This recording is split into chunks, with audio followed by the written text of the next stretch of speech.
অবশেষে ভাঙলো তৃণমূল।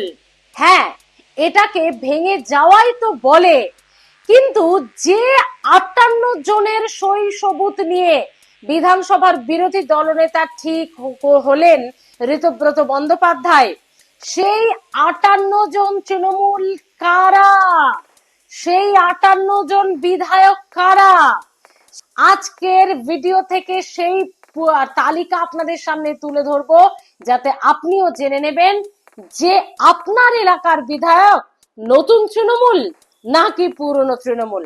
ভালো করে শুনুন তালিকাটা, চোখ কপালে উঠবে আপনার। ডেপুটি হয়েছেন আপনারা জানেন সন্দীপন সাহা, শিউলি সাহা, সাবিনা ইয়াসমিন এবং জাভেদ খান।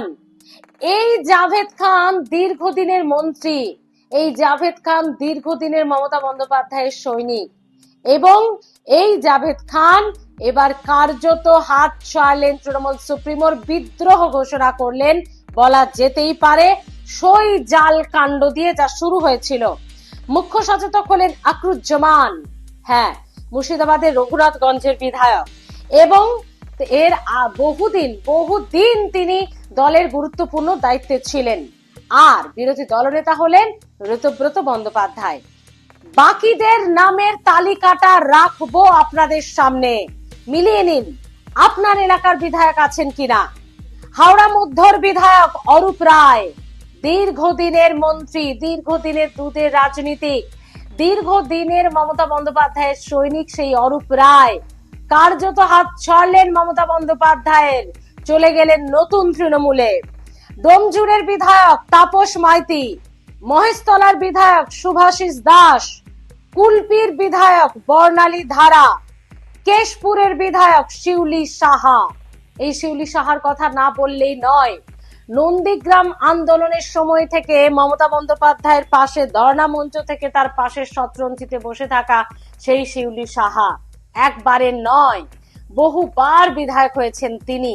নন্দীগ্রামে একটা উজ্জ্বল নাম তৃণমূলের ছিল এই শিউলি সাহা, এখনো তিনি তৃণমূলেরই আছেন, কিন্তু নতুন তৃণমূলের, বিদ্রোহী তৃণমূলের দলে আছেন।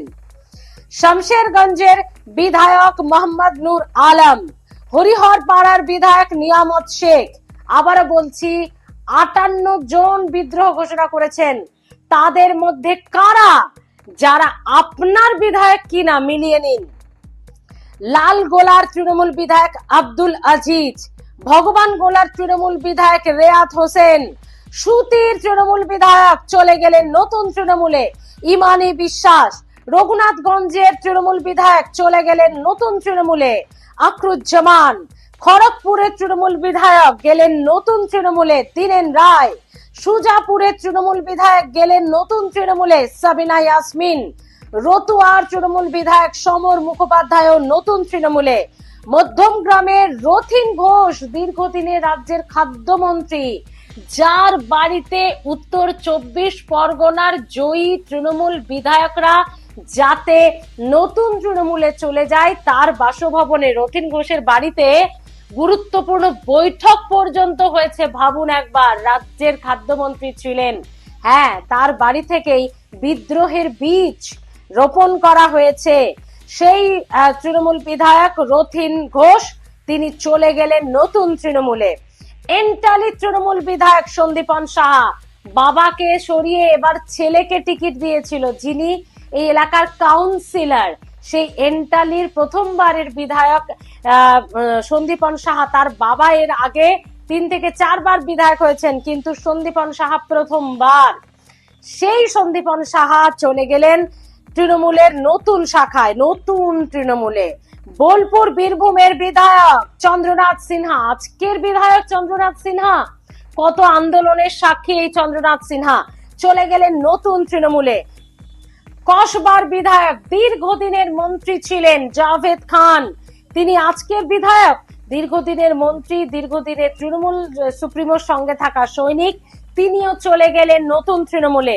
হাসনের তৃণমূল বিধায়ক কাজল শেখ, অনুব্রত মণ্ডল যখন জেলে, তখন কোর কমিটি গঠন করে এই কাজল শেখকেই দায়িত্ব দিয়েছিলেন তৃণমূল সুপ্রিমো অভিষেক বন্দ্যোপাধ্যায়। সেই কাজল শেখও হাত ছাড়লেন, চলে গেলেন বিদ্রোহী নতুন তৃণমূলে।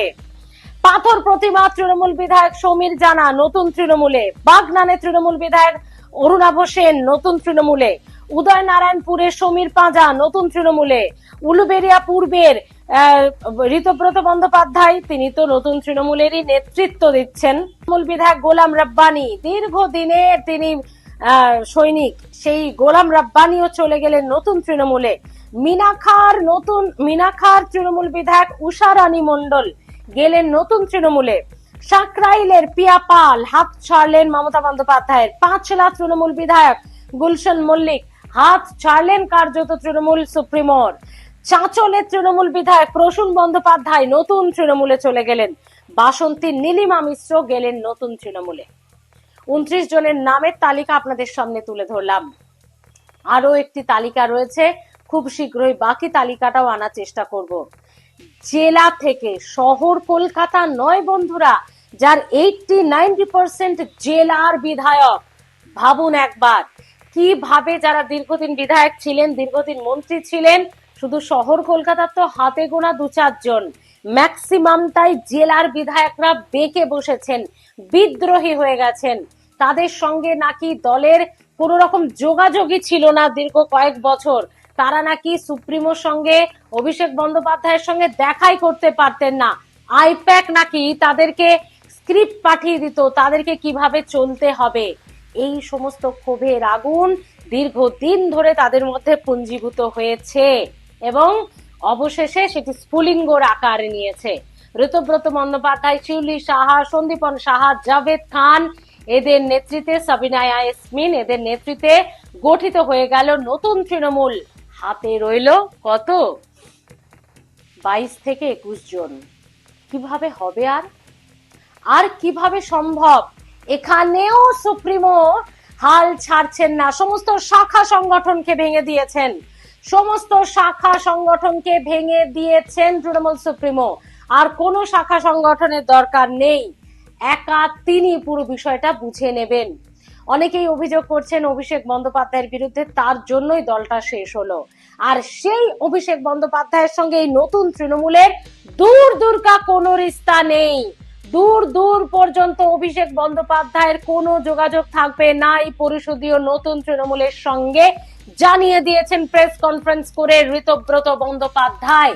কে অভিষেক বন্দ্যোপাধ্যায়? তিনি একজন সাংসদ, পরিষদীয় দলের সঙ্গে তার কোনো যোগাযোগ নেই। তার প্রশ্নের তাকে ঘিরে প্রশ্নের কোনো উত্তর আমি দেব না। অর্থাৎ অভিষেক বন্দ্যোপাধ্যায়কে ঘিরে যে ক্ষোভটাই জেলার বিধায়কদের মধ্যে রয়েছে, যেটাকে এককাট্টা করতে পেরেছেন ঋতব্রত বন্দ্যোপাধ্যায়, সেটাই আজকে বোঝা গেল বন্ধুরা। এবং এরই পাশাপাশি আরো একটি বিষয় বলা হয়েছে, অত্যন্ত ভালো লিডার, লড়াকু নেত্রী হচ্ছেন মমতা বন্দ্যোপাধ্যায়। আমাদের অনুরোধ থাকবে এই পরিষদীয় দলের তরফ থেকে, বিরোধী দলনেতা ঋতব্রত বন্দ্যোপাধ্যায় বলেছেন মমতা বন্দ্যোপাধ্যায় প্রধান পরামর্শদাতা হিসেবে এই দলের, পরিষদীয় দলের মাথায় থাকুক। আমরা তার কাছে অনুরোধ জানাচ্ছি, সেটা মমতা বন্দ্যোপাধ্যায়, অভিষেক বন্দ্যোপাধ্যায় কিন্তু নয়। তাকে ঘিরে যতবার সাংবাদিকরা প্রশ্ন করেছেন, একেবারে দুচ্ছাই করেছেন ঋতব্রত বন্দ্যোপাধ্যায়। এই ঋতব্রত বন্দ্যোপাধ্যায়কে নিয়ে কদিন আগে আমরা দেখলাম মমতা বন্দ্যোপাধ্যায় লাইভে বসে তিনি আফসোস অনুশোচনা করলেন যে কোথা থেকে আমি কাকে উলুবেড়িয়া পূর্ব থেকে সরিয়ে তার কাছে ক্ষমা চাইছি। তাকে সরিয়ে ঋতব্রত নাম করেননি যে একে প্রার্থী করলাম, সিপিএম থেকে এসে পায়ে ধরেছিল, সিপিএমই ঠিক করেছিল বহিষ্কার করে, আমি চিনতে পারিনি। কয়েকদিন আগেই মমতা বন্দ্যোপাধ্যায় তার ফেসবুক লাইভে আফসোস করলেন। সেই ঋতব্রত বন্দ্যোপাধ্যায় বলছেন তিনি আমাদের মাথার উপরে থাকুন প্রধান পরামর্শদাতা হিসেবে মমতা বন্দ্যোপাধ্যায়, কারণ তার মতো লিডার হয় না। তাকে অনুরোধ জানাচ্ছি। কিন্তু অভিষেক বন্দ্যোপাধ্যায়ের সঙ্গে নতুন এই পরিষদীয় দলের দূর পর্যন্ত কোনো যোগাযোগ থাকবে না। এটা ব্যক্তি কেন্দ্রিক দল হবে না, এই দলের সিদ্ধান্ত কালেকটিভ হবে, সমবেতভাবে, একা কারোর হবে না, এটা বুঝিয়ে দিলেন। এবং এটাও বললেন যে কোনোভাবেই বিজেপিকে 1 ইঞ্চি জমিও তারা ছাড়বেন না। 1 ইঞ্চি জমিও নাকি বিজেপিকে ছাড়া হবে না, চোখে চোখ রেখে বিধানসভায় বিরোধিতা করা হবে। প্রত্যেকটি বিরোধিতায় যেন গঠনমূলক, কংক্রিট কনস্ট্রাকটিভ একটা সিদ্ধান্ত থাকে, একটা ফল পাওয়া যায়, সেভাবে এই দল এগোবে। অর্থাৎ কি বোঝাতে চাইলেন? বোঝাতে চাইলেন কোনো একনায়কতন্ত্র আর তৃণমূলে নয়, নতুন তৃণমূল কালেকটিভ। এই 58 জনের সিদ্ধান্ত তাতে থাকবে। যারা নাকি চোখের জল ফেলেছেন তাদের কথা শোনা হতো না, তাদেরকে কথা বলতে দেওয়া হতো না, তাদের সঙ্গে চাকর বাকরের মতো ব্যবহার করা হতো। প্রজাতন্ত্র রাজতন্ত্র নাকি চালাতেন অভিষেক বন্দ্যোপাধ্যায়। এইসব অভিযোগ তো আমরা সোশ্যাল মিডিয়ায় ঢালাও দেখলাম। সেই অভিযোগেই এবং যেভাবে শোভনদেব চট্টোপাধ্যায় দলের বিরোধী দলনেতা বিধানসভা ঠিক করার যে রেজলিউশনের সাইন, সেই সাইন জাল সই, সেই সইকে কেন্দ্র করেই মুখ খুলেছিলেন ঋতব্রত এবং সন্দীপন, তাদেরকে বহিষ্কার দল থেকে। তারপরই এই এত এত 180 ডিগ্রি ঘুরে গেলেন এই 58 জন বিধায়ক এবং গঠিত হয়ে গেল কার্যত তৃণমূলের থেকেই, তৃণমূলের প্রতীকেই নতুন তৃণমূল।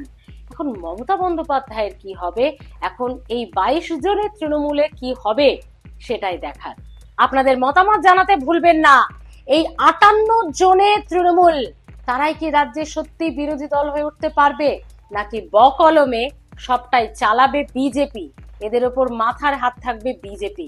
কিভাবে দেখছেন জানাতে ভুলবেন না। ভালো থাকুন, সাবস্ক্রাইব করে রাখুন বেঙ্গল ভয়েস।